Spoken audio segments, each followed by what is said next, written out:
Hey, what's up everyone? I'm Damien. I'm a PlebDev, and today I'm going to be teaching you how to build a Cashu wallet with the cashu-ts library. So the links for these slides, which will kind of have all the resources you need to follow along, can be found at tinyurl.com/plebdevs-cashu-wallet. So what exactly is a Cashu wallet? What are we going to be building today? Well, here we have this diagram I got from this link down here if you want to go check out more on that, but I think this diagram kind of gives a good idea of what we're going to be building. So over here on the left we have Alice, and Alice is a Cashu wallet, and so we're going to be building the wallet that Alice would use in this scenario. On the right we have Bob, who is just a Lightning wallet. He doesn't speak the Cashu protocol, he doesn't understand it, and Bob wants Alice to pay him. So what Bob can do here is give Alice a Lightning invoice, because that's all he knows, he's a Lightning wallet. And Alice isn't actually running a Lightning node, she's not connected to the Lightning network, she's just a Cashu wallet. So what she has are these eCash tokens, and what she can do in order to pay Bob is take his invoice and the tokens that she has and give them to the Mint and say, hey Mint, I want you to pay this invoice. So the Mint will take her tokens, validate them, make sure that the Mint actually issued money to Alice in the past, and then the Mint will say, okay, that's good, and pay the invoice. Ultimately, Bob will receive the invoice, and the Mint will burn these tokens so that Alice can't spend them again. So yeah, we're going to be building Alice's wallet here. And we're going to be able to interact with Cashu mints. We don't have to build a mint, we don't have to run one locally or anything, they're already out there in the wild, and this being an open protocol, we are able to interact with them as much as we want if we build a wallet. So quick recap, if you haven't watched this video and you're not familiar with Cashu, I would recommend it. I go over the basics of the Cashu protocol and teach you how to run Nutshell as a self-hosted Cashu wallet. So Nutshell is the reference implementation, and you can build it from source and have a command line Cashu wallet right on your own computer. So you can find the link to those slides here also at this link. I could just briefly show you kind of what we go through, and you can watch that video if you want to learn more. We kind of go over the history of eCash and then what Cashu is. So Cashu is based on this Chaumian eCash that doesn't use RSA, so it's using the Diffie-Hellman key exchange, and then it's blinding that Diffie-Hellman key exchange. And you can see here, this is kind of what happens. We have Alice, she can send this message, close it up, give it to Bob, and Bob signs it. So this is, Bob in this case is a mint, this is him signing this message, but it's blinded, so then Alice can open it up and she gets his signature, but Bob doesn't know what he signed. And we go through the protocol basics, all the nuts, and then go through a Cashu simulation and ultimately run Nutshell. So yeah, I definitely recommend going through this video if you're not familiar with Cashu. Let's see. But if you don't want to, this is kind of like the basics of what you need to know in order to follow along with this workshop. So Cashu is a Chaumian eCash protocol built on top of Bitcoin that enables app developers to create an improved custodial Bitcoin experience. This is what I'm most excited about for PlebDevs and Cashu, is that you can allow your users to interact with the Lightning Network without ever having to run any Lightning infrastructure or custody your users' funds. You just give them a Cashu wallet that they store their eCash in their browser, and they're able to make payments, and you offer that functionality, but you don't have to actually hold their Bitcoin or anything like that. So it makes building apps with payments enabled a lot better. And generally, there's a mint that's going to be running a Lightning node, or you can almost think of a mint as like a bridge between eCash and the Lightning network. And so when they receive a Lightning payment, they will issue eCash. So you can pay a mint Bitcoin and they'll give you eCash in exchange. And Cashu has three primary operations that mints perform, and these are defined in the nuts. This is wrong here. Nut 0 should actually be nut 3. So we can swap tokens. If we have tokens, we can swap them for different tokens from the mint. We can mint new tokens. We can create tokens, and we can melt them. So that's like we give the mint an invoice and tokens we want to melt. They will melt them for us and pay the invoice. So what a cashew wallet does is it interacts with this mint by paying invoices. That's for minting tokens. It holds and manages these tokens, and then it will provide invoices to the mint for the mint to pay. All right, so for this workshop, again, you don't need any coding experience, but ideally, these are the prerequisites that will help you get the most out of this workshop. Obviously, the cashew protocol, which I go over in that previous video. JavaScript, the whole thing's going to be built in JavaScript using Next.js. So ideally, you're familiar with using libraries. That involves kind of like installing them and then importing them. And you're probably going to have to look through the docs, look through the code a little bit to figure out how to use the functions defined in the library. We're going to do a little bit of data processing, just like, to get your balance, you have to add some things up, and that'll require some loops in JavaScript. So pretty basic stuff, but definitely nice to know.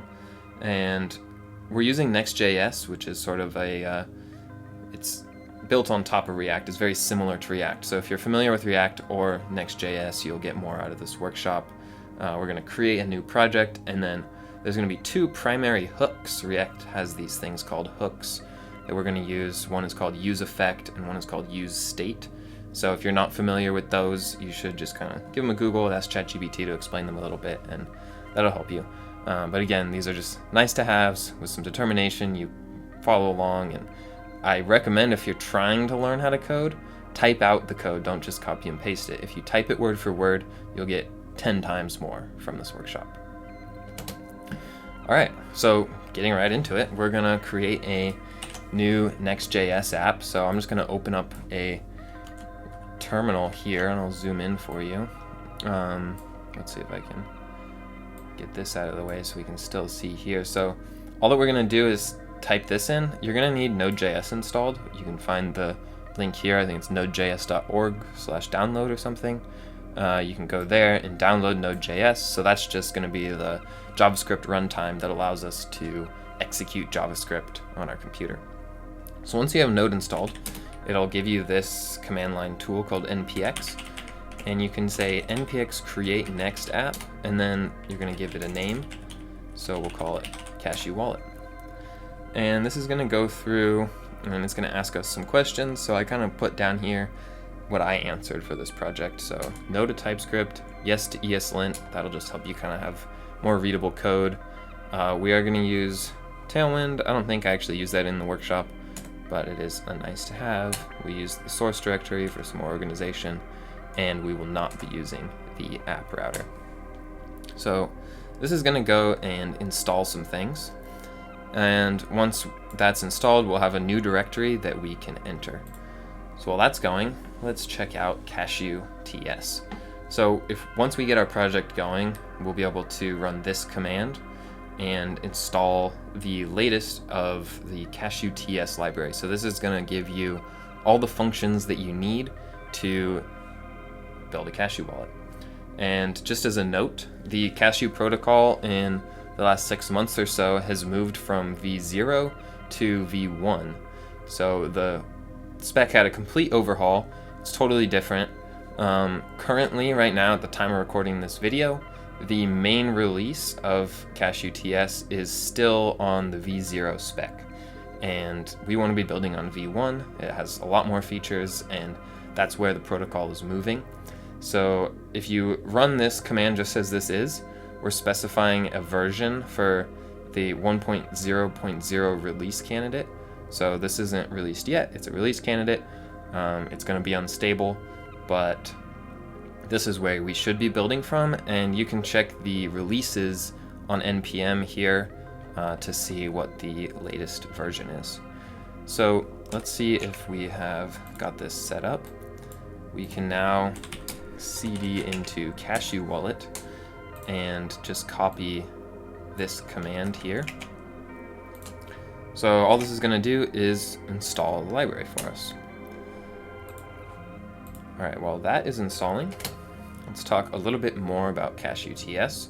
you can find the GitHub repo at this link here. And this library offers us kind of two main JavaScript classes that we'll be using. We're going to use the cashu-wallet and the cashu-mint. So the wallet is kind of the main interface for everything that we're going to be doing, and that involves minting tokens, paying invoices, sending tokens, etc.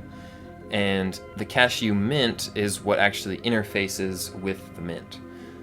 So it's not actually a class for building a cashu-mint. It's a class that the cashu-wallet takes in, and it allows us to send these HTTP requests to the mint. So ultimately, we're going to be just using the cashu-wallet functions, but under the hood, just so you know, those are calling functions from the cashu-mint class. And there's not much documentation on it. Like if you go to their docs, this is the code that they show, but that's fine. We're PlebDevs, we can figure this out.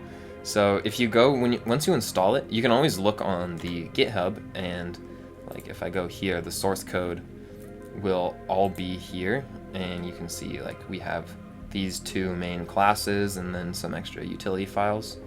So you can kind of like check this out. I'm going to show you a different way to do this, but this is like how I recommend figuring out how to use this library, because the documentation just is kind of lacking here. Actually, this is the documentation for V0. You can check out the latest tag here and browse from here, and then you'll see the latest docs. So these need some work, but that's okay. Like I said, we don't need that. So what we can do is we can import these two classes, cashu-mint, cashu-wallet, and we create a new instance of the mint object by calling new cashu-mint, and we have to pass in this mint URL. And then to create a new instance of a wallet, we pass in the mint here. And then these are just some examples of some functions we can call. We can call wallet.getMintQuote, and then once we get the quote, we can call wallet.mintTokens and pass in that quote ID. So you'll see more how that works once we actually start building this out, but just so you have an idea here. The wallet is going to have three main functions. It's going to mint tokens, so we're going to create what's called a mint quote and pay the invoice that comes back to us in that quote. And we're going to swap tokens, so we're going to say we want to send a token worth 5 sats, and that'll create the token for us, and then we'll be able to actually receive those tokens. So if someone sent us a token, we'll be able to paste that in and claim it to our cashu balance. And then we're also going to melt tokens, so we'll provide an invoice, and then that will get paid by the mint using some tokens that we have previously minted. And here's just kind of like brief what we're going to do. We're going to have some buttons that when we click them, they will call certain functions that execute that functionality we just talked about. We're going to need some inputs, so something in the UI where users can put in invoices, amounts, paste in tokens, etc. And finally, we're going to need to manage our state. So we're going to have all these tokens. We don't want to lose them. They're going to get stored in local storage, but we need ways to update that, and we're gonna build that in here. So to get started, we already have our app created with that npx create next app command. And here, just for simplicity, because these are kind of longer files, just to get you going, I have some links where I put in kind of like the initial state of things. So our initial index.js can be found here. So I'm just going to copy this in. If I go to my terminal here and just open up my code editor, you can use any code editor you want, but I'm going to be using VS Code here. And remember, we said we wanted a source directory, so within pages there's going to be this index.js file. This is all generated from that command, so we can just replace this. And let's go through what exactly this is doing. So we're importing everything here, and these are the hooks I was talking about: use state and use effect. We're going to use state here in two cases. One is for our form data. So we're going to have inputs where we collect this information: mint URL, the amount to mint, a melt invoice, etc. And we're using this hook to just kind of keep track of the state within this component. And then we have this data output variable that we're keeping track of. And what that's going to let us do is kind of just like show things on the screen that we want to show. And finally, we're creating an instance of a wallet here. And this looks a little weird. This is just a JavaScript file, but what I did, this is called JSDoc, and what I did here is I just defined what the type of wallet is going to be, because it helps with getting some type hints that VS Code will give us. So like, see, when I hover over it, it knows that wallet is of type cashew wallet. So I just find that useful for kind of like figuring out how to use functions, because as you'll see, we can actually like see what parameters are accepted by the functions we call. All right, so then next we have all these functions from this useProof storage hook. So I'm just gonna go ahead and get that in here, which it's at this link. And so what we're gonna have to do is create a new, just to stay organized, even though we only have one of these, we're gonna create a new directory called hooks, and then we're gonna create a file called useProof storage and paste this in here. Let's see, I won't go over this now, but just so you know, these are the functions we're gonna get from it. We're gonna get this add proofs, remove proofs, get proofs by an amount, and then it's also gonna give us what our balance is. All right, moving on, this use effect. So what a use effect will do is it will run whenever certain variables change, or in this case, this array down here is called the dependency array, and this will mean that this use effect, the code within this block right here will run once when we load the page. What we're doing is getting the stored mint data. So if we have already used this app, we'll have this mint in our local storage. We'll get to adding that to local storage later. But this will kind of initialize everything, and if that is there, it will get the data that we stored, create a new cashew mint, and then this set wallet will make it so that we have access to this new wallet instance globally across this component. And then also what this will do is it'll just kind of fill in our input. So then this is another helper function that we can attach to. So I have all these inputs down here. And when they change, we call this handle change function, which will just help us kind of manage this state here. All right, so getting into the meat of what this thing's actually doing, we're gonna have these 5 functions we need to fill in. And each of these is going to be attached to one of these buttons here. So for example, when we click this set mint button, this on click handler is gonna be called. It's going to call this handle set mint function. So whatever we write in here will get called when we click this button. And we have that for all the operations that we want to do. And now the last piece before we get into writing some code is, you see we have all these class names here. So this is how we style our component. So I've kind of already filled this in. And the last thing that we need, I actually have it in here, but the link is also here, is our CSS file. Super basic, but helps to make things look pretty. So within the styles directory, we have a global.css. I'm just gonna overwrite everything. And now you should be able to see what it looks like to get started. So it's running on localhost 3000 here. So, and all I did was run npm run dev. You can find that script in here. The dev script will run next dev. So if we go to localhost 3000, and I'm just going to make sure I don't have anything in local storage already. If I do, so I'm just going to clear all that and refresh this. All right, so now we have our UI, but it doesn't do anything when we click buttons. So the first thing we're going to do is initialize our mint and then store the mint's key sets. So you can just copy this code from here into this handle set mint function. So what this is going to do is it's going to take the mint URL we enter into the form input and create a new mint instance.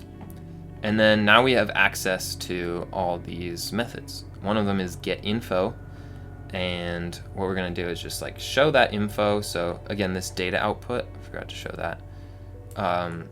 We have down here, we're going to show our balance, which comes from use proof storage. And then we're going to just like stringify the data output, just so we can kind of start to get an idea of what's going on. So we're going to collect the info, set the data output, show that on the screen, and then we're going to set our wallet. So this will kind of like help us get everything off the ground, make it so that we have a wallet we can use in the rest of the functions. And again, this takes in a mint, so we're creating a new cashew wallet with the mint. And let's see, what we're doing here, this is a little bit wrong, but that's okay. So what I wanted to do was then we call mint.getKeys, so we get all of their key sets, and we're able to loop through those and find the key set with a unit of sat. So then we get the sat key set, and then what we're doing is we're storing here in local storage the mint URL and then our key set, so that that can be initialized up here. And what this should actually do is, once we have the key set, we can create a new wallet with keys sat key set. So what this will allow us to do is we create a new wallet, and then we're saying this wallet is going to use these keys. So at any point in the future, we don't have to make another round trip to the mint and ask them for their keys. All right, so let's see what this does. So this gets called handle set mint when we click set mint. So I'm going to use the test mint here at testnut.cashu.space. And I think what's most interesting is to look at the network tab here. So if we go into the console and you find network, then when we call setMint, it's making these two calls. So first it called getInfo, and you can see the response here is what we output right here. So this is just kind of like telling us what the mint's capable of, the nuts it supports, etc. And then we asked for its keys. So you can see the network request that was made here by going to the headers. We reached out to /v1/keys, and then the response here is this array of key sets. So this is what we looped through, and we found the one where unit was equal to sat. And the cool thing is this mint also supports USD. All right, so now we have a mint initialized, and we can look at our local storage here, and now we see this data is stored for us. And if we refresh the page, then now we still have this here because it's initializing it from local storage. All right, so now we want to actually mint some tokens. So what we need to do is go to the next slide. And this is going to be based on nut4. So if we look at that briefly, first what we're going to need to do is get this thing called a mint quote. So a mint quote is essentially a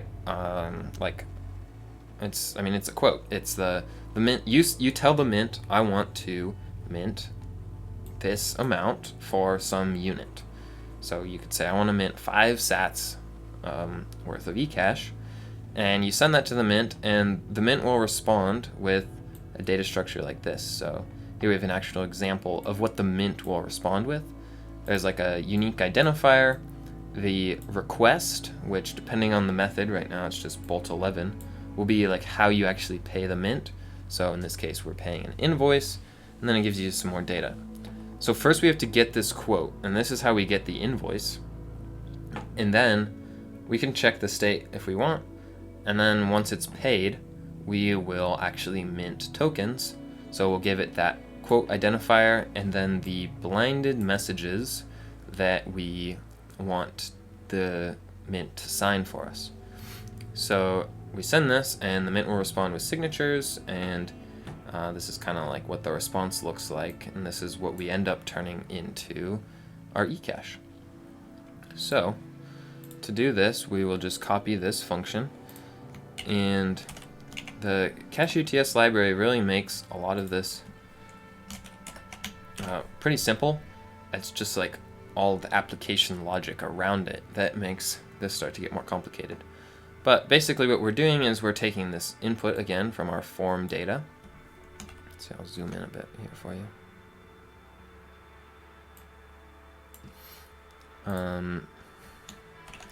So we're taking the amount that we input, and then we're calling, we're calling wallet.getMintQuotes. This is how we get the quote from the wallet, and then we're just going to show that on the screen. And now what we're doing is we're using this setInterval function to run the code within here every 5 seconds. So this is in milliseconds, so it's 5,000 milliseconds. So once we get this quote, we'll be expected to pay the invoice from it. And in order to, so once the invoice is paid, then we'll actually mint the tokens. But what we're doing here is we're just trying to mint tokens, and if it fails, we'll catch the error. And if it succeeds, we'll end up getting these proofs, which is just the kind of proof that the mint signed something for us. Again, I go over that in the PlebDevs theory video. And then we're just setting the data output, resetting the form data, and then we're adding proofs to our balance. So this add proofs function comes from use proof storage here. So that'll make sure that we store the tokens. And just something to note here, this would be a good time to show you how to look into the actual source code. Right now, what we're doing, so we're calling mint tokens, wallet.mint tokens. We're passing it an amount. And again, this is why the type hints help, because now down here, VS Code knows this is a Cashu wallet instance. So just to show you, if I delete that, then here VS Code says it's an any type, and then mint tokens is any. So we don't actually know exactly without looking at the code. But now that we've added that type hint, we can see mint tokens takes these parameters, amount and quote, and then options. And one of the options is a key set ID. So the reason that I did that is because of a bug in the library.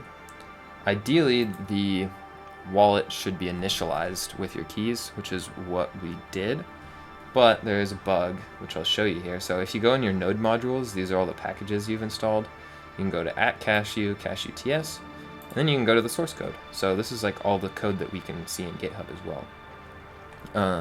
And if we go to this Cashu wallet class, we'll see we can do Control F and then search for that function. So this is the actual code that's going to be run. So this is a really helpful way to start figuring out how this library works. So this mint tokens function is going to start off by saying we need a key set. So it's going to call its own internal getKeys function.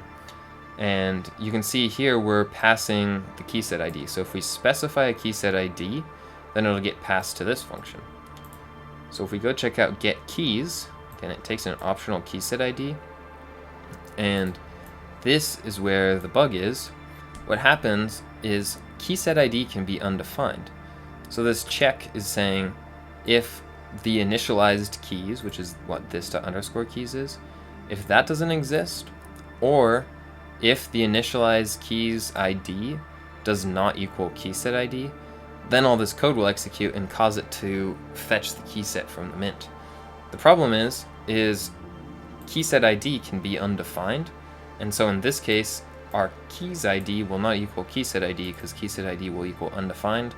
So even though, this is just kind of a tangent, but even though keys is initialized, it'll execute this code and end up fetching the key set again. And we don't want that because no need to put this extra stress on the mint. So by passing here our key set ID, we're ensuring that when this function gets called, we don't need to actually reach out to the mint for its keys because we already have them. Anyways, so we get the proofs and we then check to see if this invoice has been paid, and once it does, we add those proofs to our balance. And the cool thing about using testNut here is that it's not using real sats. So I can mint 14 sats here. We input that and click mint. We'll watch the network tab here. First, it gets this quote response here. So again, it sends in the amount of 14 and it gets a response of namely this invoice to pay. But because this is a test mint, we didn't actually have to pay it. It'll get like marked as paid internally. So then we ended up minting these proofs. These are the proofs that we got, and you can see our balance increased. Also in our local storage, we now have proofs, and these have amounts that add up to 14. So that's where our balance comes from. All right, cool. We've just minted some eCash. And this works with any mint. I'm just using the testNut mint for simplicity. So now let's melt these tokens. So we just got them, but now let's have it pay an invoice. So all we'll do is copy this, and before I go to the code, let's talk through nut5 real quick.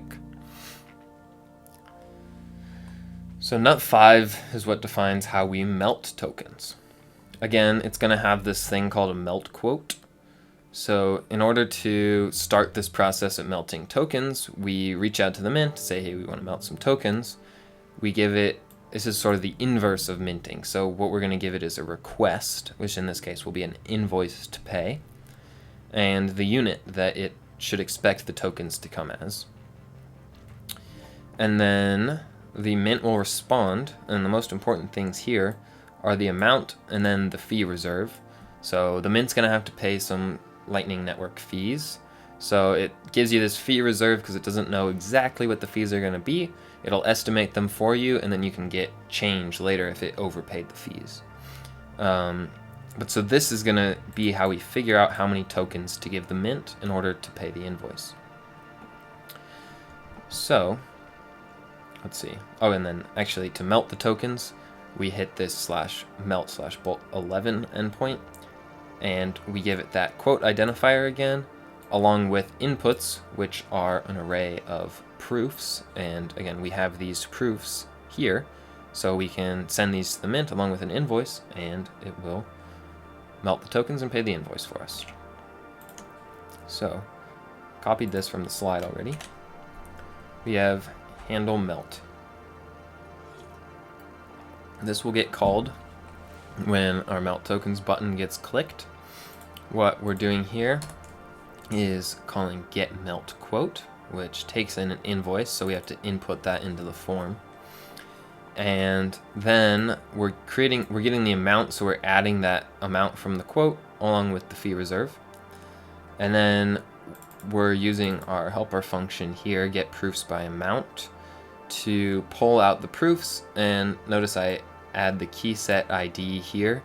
That's an optional parameter, but that will pull out just proofs that have the same key set ID. So if we had been using multiple mints, this will make sure we only get proofs issued by a specific mint. It will check to make sure we got proofs. If not, we have an insufficient balance.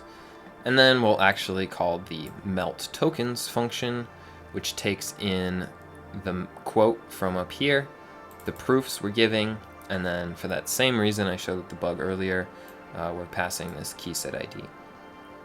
And this will respond and has like two pieces of data, is paid and change. We're gonna destructure those, and if it's paid, then we're gonna remove the proofs. So this is something that's kind of helpful just to manage your state better. The tokens will still exist in local storage even after you melt them and when you use this function. But once it's successful, then we will manually remove the proofs. And then we're going to add proofs back to our local storage, which is just going to be any change that we get. So let's see how that actually runs. We actually do still need an invoice to pay. it's not gonna get paid, but we need something to give the mint. So I'm just gonna use my Albi wallet here to create a 4-cent invoice. Copy that and send it in here. Again, let's watch the network tab. So we're gonna say we wanna pay this invoice. Our balance is 14, so it should work. All right, made 2 requests here, and this is the melt quote that it got. So we can see the amount was 4 plus 2 is 6, but it only took 5 from our balance. So let's see what happened. First, again, we got this. You can see it reached out to melt/quote/bolt11. We sent in the invoice to pay in our unit, and then the response we got back was what we saw over here. Moving on to the next request. This is just a melt request with a payload of inputs and outputs. So let's see if I can show you this better. Maybe not so well, but we have these inputs, which are our proofs that we pulled out of local storage. So we gave them 2. So this amount was 4 plus 2 is 6. So we gave it 2 plus 4. Just happens that these numbers are the same here, but all we did was like find the proofs that add up to this amount. And then we gave it some outputs. So this is in case we needed change. These is like more tokens that the mint can give back to us. And you'll see, I don't know how to close this piece, it's kind of annoying. But you'll see we sent in these inputs and outputs, and this is what the mint responded with. It gave us a pre-image and said it was paid, and it gave us this change. So this is where we got that 1 amount of eCash back. So we sent in 6, we overpaid the fees, and we got 1 back.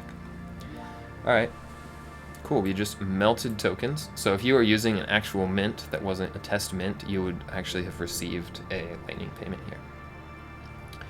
All right, now getting into like, if you're just staying within Cashu, we're not gonna touch Lightning now, is swapping tokens. So the first thing we're gonna do is create tokens to send. So I have a Cashu wallet and I wanna send you tokens. This is how we do that. So you can see in nut 3, this is where swapping is defined.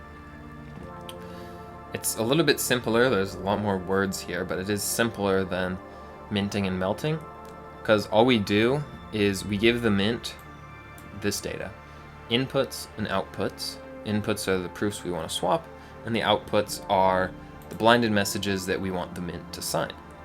So we give these to the mint, it looks something like this, and then the mint will respond with tokens for us. So to do that, we'll use this code here, copy it into handle swap send, and this again, get the swap amount from the form data and pull out proofs from local storage. And then if it's 0, we'll say insufficient balance. That means we didn't have any proofs that added up to this amount, so we have insufficient balance. And now we just call this wallet.send function.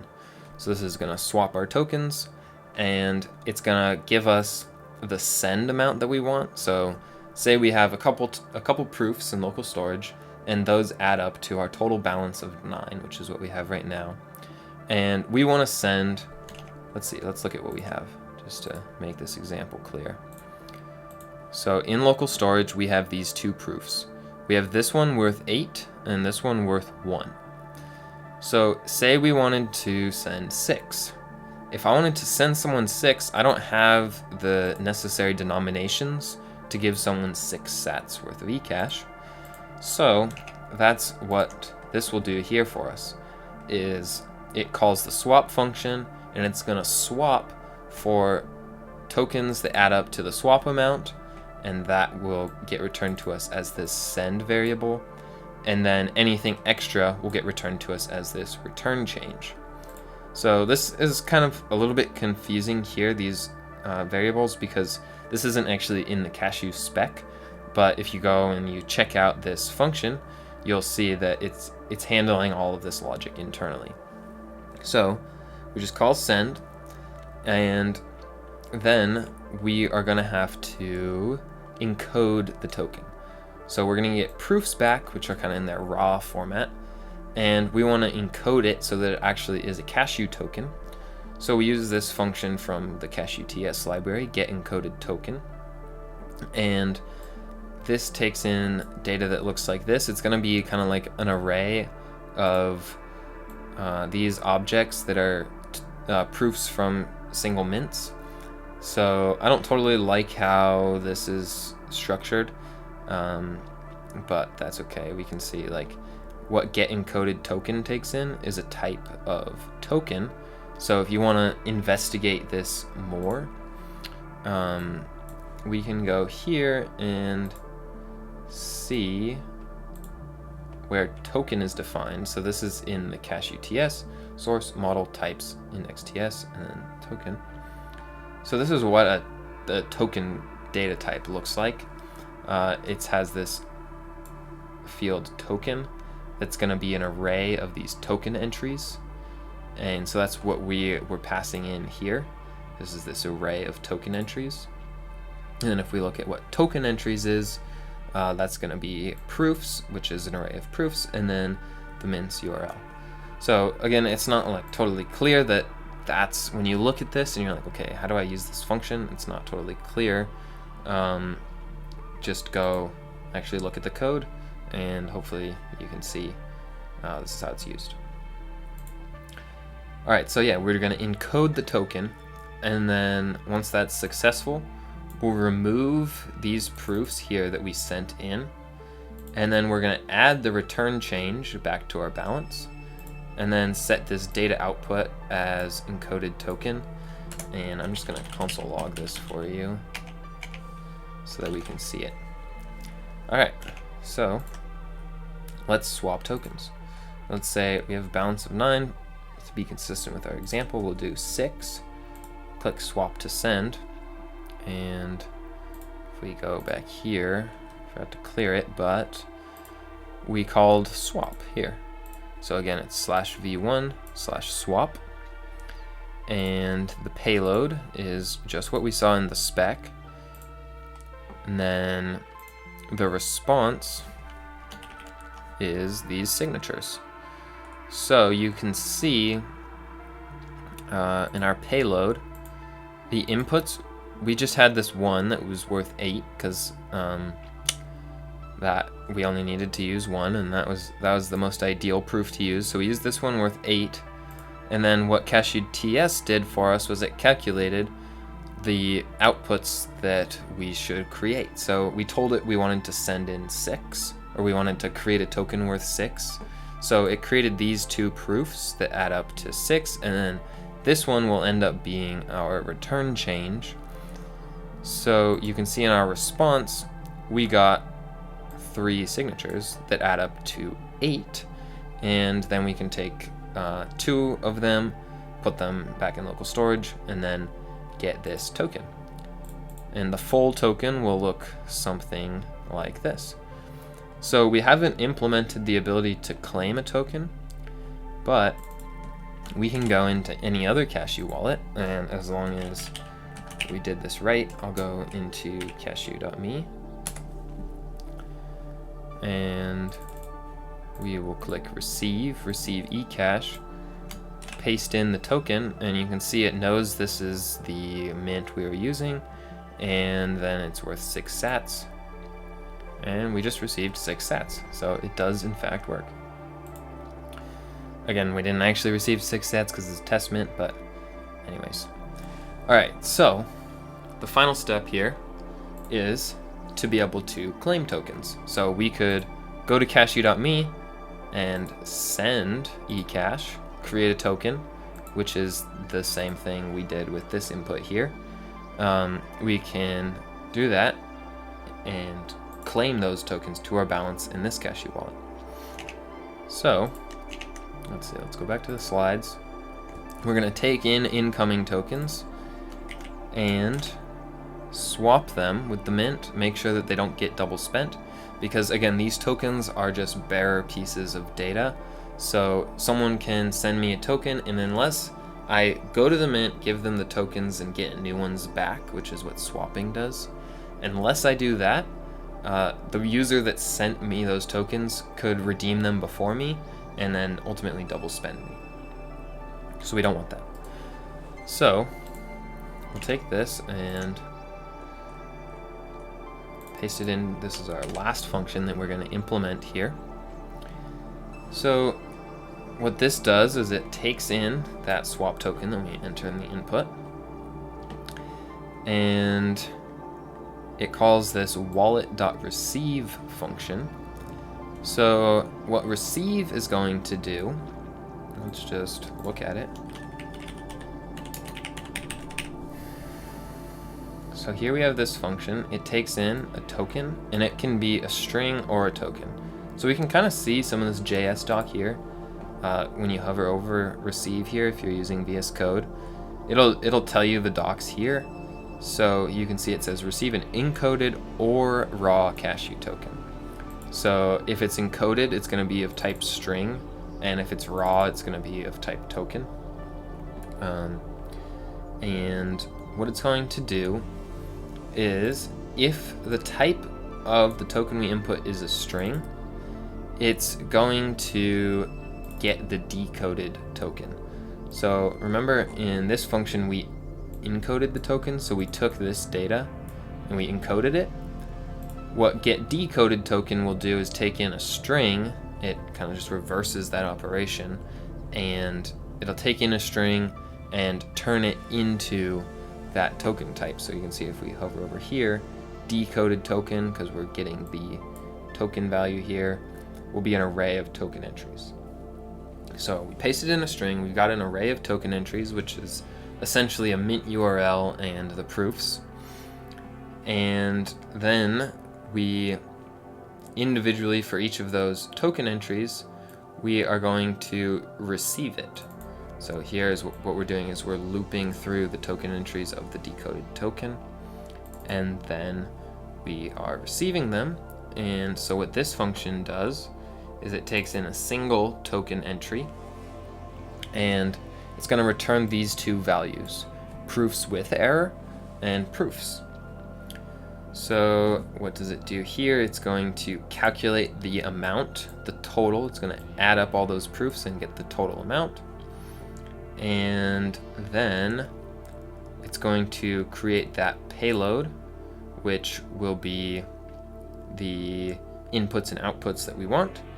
And then it's going to call this split function from the cashew mint class and give it this payload it created here. And then ultimately we'll get new proofs. We can push those new proofs, and then returns proofs and proofs with errors. And then this function kind of trickles up to this receive function here. So it's a little complicated looking at this, because all the edge cases are taken care of and everything, and it's all in TypeScript. But really, it's pretty simple. We're just calling receive. That's sending the tokens we got to the mint, getting new ones, so that the person that sent them to us cannot double spend them. And you can see here we also get this tokens with errors. So ideally, we should check and see if there were any tokens that had errors, and we could show the user that we are able to claim some, but not all of them, and not add those to the user's balance. So then what we do is we just extract the proofs from this value, this new token we got here, and add those to our balance, and then show them on the screen. So now that we have this implemented, let's go to another wallet just for fun. This is a wallet that I have been building. So actually this will not work because it's in dollars. I could go the other way around. Maybe I'll show that at the end. But let's just do this. Let's send. I have 6 sats in here. Let's send all of them. It will create this eCache. I will copy it, and you can see it's loading here because it hasn't been claimed yet. So if I go back to our wallet and paste this token in, And let's see, let's watch here. Swap to claim. Again, see, this shouldn't be getting the keys because we already have them, but I think that's a bug in the library. So ultimately it calls this swap endpoint, and we can see sends in inputs. So we sent ourselves 6 sats. 6 sats were encoded into this token, and that's what we see here. When we add them up, we get 6 inputs, and when we go here, we see amount is 4 plus 2 is 6 also. So we're sending in 6 and we're expecting 6 back. And that's what we get. We get these signatures, and our balance has also increased. And now this closed, and we don't have any pending balance because, well, actually we do here, but that's from some old state. But you can see here that this mint now has 0 sats and none are pending. If we hadn't have made that swap with the mint, then this wallet would kind of still have a claim on those tokens. So that's pretty much it. Let's just go through this whole thing real quick here to recap on what we have built. So this is all just one single Next.js component. So let's see. If I close everything up, you'll see we've got our imports here. We've got our component, which is, this is like JavaScript mixed with HTML. So we have our JavaScript up here, and we have our return function down here, which returns all the HTML.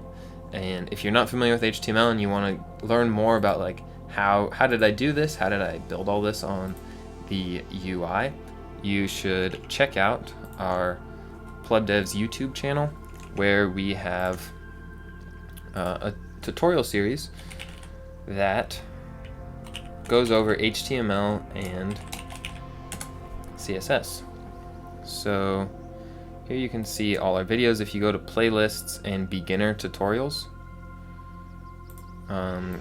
we can see we've got a most recent one on JavaScript, but the first one that Austin did here was HTML and CSS.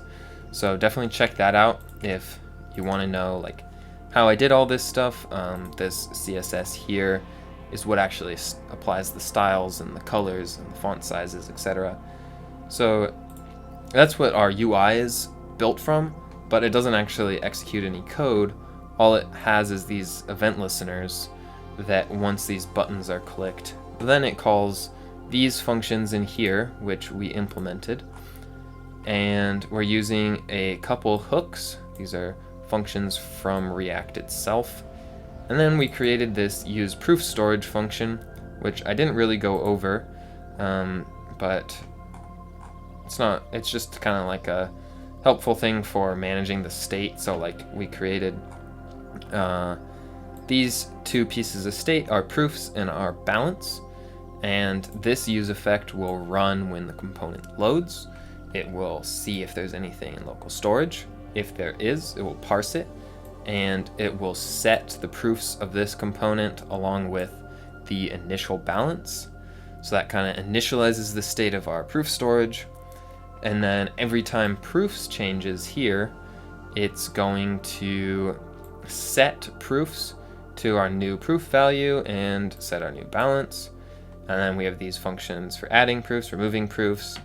And then this function will take the proofs that we have in our state here and given an amount, it will find the proofs that add up to that amount, or it will return an empty array. And if a key set ID is included, then it will check to make sure that the proof's ID matches that key set ID. So maybe I should have gone over that at the beginning of this video, but I don't think it's super important. It's just some helpful tools for managing the state of your cashew proofs. And yeah, then we implemented these. I guess these are the 5 main functions we did. We are able to initialize a mint. We're able to mint tokens, melt tokens given an invoice. We're able to swap and swap to send. So we create an encoded token, and then swap to claim. So that's all for this workshop. Congrats on making it to the end. Just as a final word here, I'm going to urge you to join the PlebDevs community. We're just a community of learners, coders, Bitcoiners. You can find our website at plebdevs.com. We have 2 courses, a Lightning Wallet front end and a Lightning Wallet back end. So if you start with this, if you have no coding experience, you should start with this Lightning Wallet front end course, and you'll get right off the ground writing HTML and CSS and going into React and then building an actual Lightning wallet, and then you'll be able to then go on to the backend course and build the backend for that Lightning wallet. So this will really help with your JavaScript and web development skills. And you can see some other workshops we've done here. These are all pulled from YouTube, so check out our YouTube channel as well. And join us on Discord. We're happy to help. If you're going through this workshop and have questions or any others, come join us. So yeah, until next time, thanks.